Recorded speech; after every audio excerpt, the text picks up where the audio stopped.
May bagong step ang Gilas Pilipinas. Update tayo mga sir.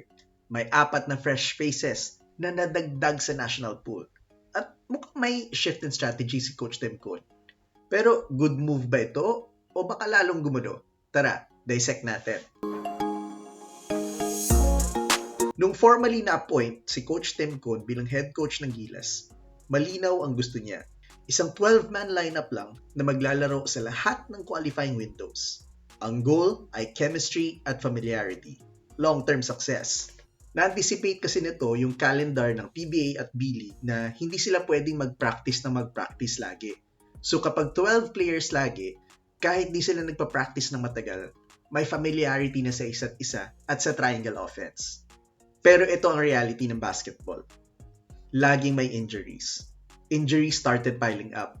Si Kai, si Jamie, si Junmar, si AJ, nagkaroon lahat ng health concerns.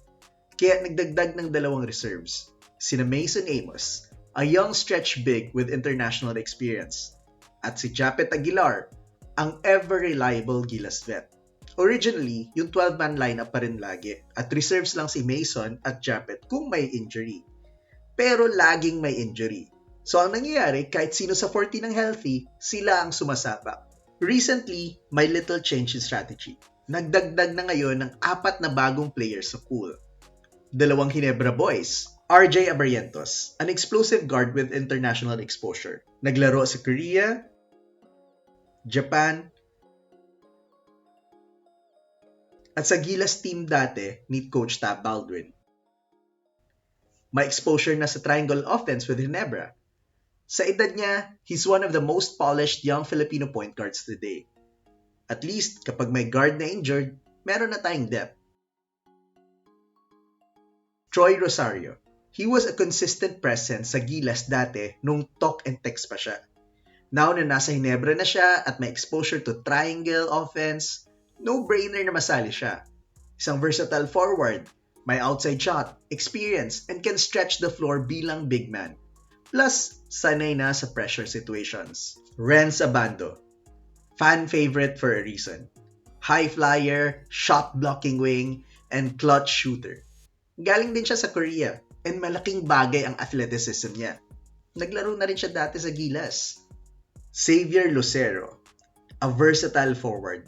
Mahaba, explosive, and can defend multiple possessions. If given the right role, pwede siya maging secret weapon ni Coach Tim. So good move bang dagdagan ng pool? Well, may depth and insurance na tayo ngayon kung may ma-injure ulit. Si RJ will serve as a depth sa guards. Sina Abando, Lucero at Rosario will give flexibility sa wing and forward positions. Ang concern lang, well, ongoing pa rin ang PBA ngayon. So chemistry again will be a problem with the addition of 4 people para sa August tournament. But I'd rather have the depth than kulang na naman tayo sa tao at kung sino na lang pwede, sila ang isasalang. Isipin na lang natin ang long term. Clearly, may shift in strategy from a solid 12-man lineup to a dynamic, expandable pool.